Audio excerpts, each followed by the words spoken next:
Imagine thinking you'd gotten your child the special care they need to attend school, but instead of extra safety, your child comes home telling you about abuse and neglect. Tonight, our Suzanne Lemonnier is listening to the mother of a now 7-year-old Chicago public school student who says she's fighting the system to protect her son from other students and teachers.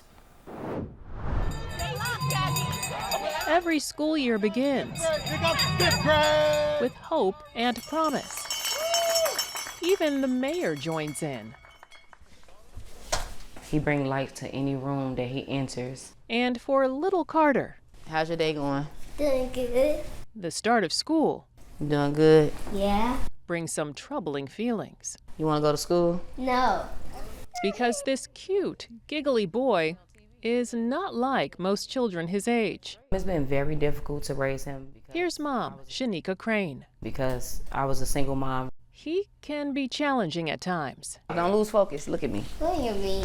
Look at me. because of his diagnosed behavioral and developmental issues. He has a severe problem that's going on, and it takes gentleness and it takes love and caring people to, work with him. But during the 2022-23 school year, the first grader began sharing stories with Shanika about his school that were anything but gentle and caring. I was trying to eat the popcorn while her snatching from me. That was a teacher. And as time passed, he shared more from inside Robert Nathaniel Dett Elementary. I don't want to go to school Why? because I'm scared to go to school. In December of 2022, Shanika snapped this picture of Carter's hand. It showed a bite mark from another student. I wasn't notified. There wasn't any accident reports, incident reports. I did not receive one phone call. And those incidents escalated. He came with multiple bruises on different occasions. In March of 2023, Carter told his mom about teachers hitting him. Why are you scared to go to school? Because anytime I go to school, Miss pop in my head and Miss pop in the marker in my head too. Shanika even filed this police report documenting the alleged abuse. Looking for help, Shanika placed Carter in therapy, and notes from his session show Carter explaining why he was there, because a teacher hit him. My son needs help. He needs therapeutic help.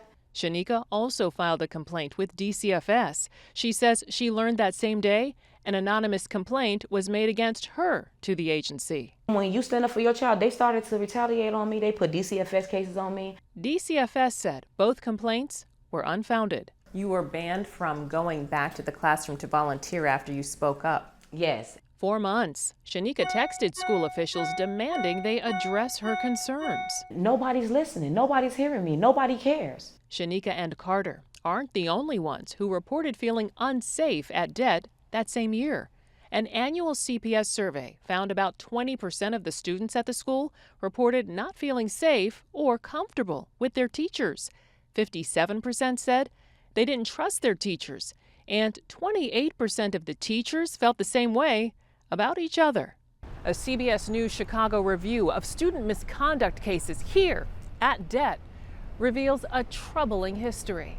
It was one of 54 elementary schools with more than 150 incidents in the 2022-23 school year, the same year a classmate bit Carter on the hand. That put Dett in the worst 10% of the district's 478 elementary schools for student misconduct.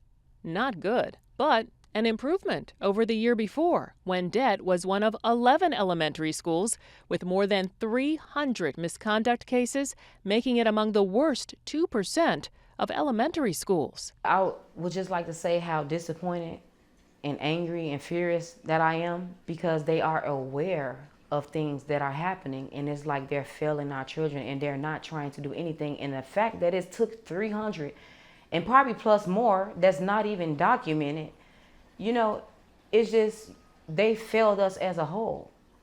Failed us, and failed our children. The school had also been placed under intense support, which means the school is not in good standing.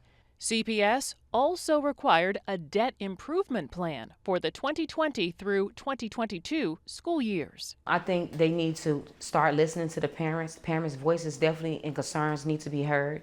I feel like they need to have a lot of training, retraining, or whatever it is for people who actually works with kids. By the end of Carter's school year, Shanika finally got a face-to-face meeting with school leaders and the teachers Carter says abused him. I'm here today because I would like to get to the bottom of the teacher that was putting her hands on my son. She was allowed to record the meeting. I'm not going to let nobody put their hands on my child and get away with it. I just want my voice to be heard when it comes to my son, because it just can't be acceptable. I'm sorry that happened to you, okay? Okay. Okay? Give me a hug. Give me a hug. Let me get a hug. Suzanne Lemonnier, CBS News, Chicago. We spoke in person with both teachers Carter claimed hit him, and both denied those allegations. We also reached out to CPS for comment. The district said in part, while we can't speak to a specific employee, the Office of Student Protections opened a case against a dead special education classroom assistant in June 2023, and the allegations were unsubstantiated.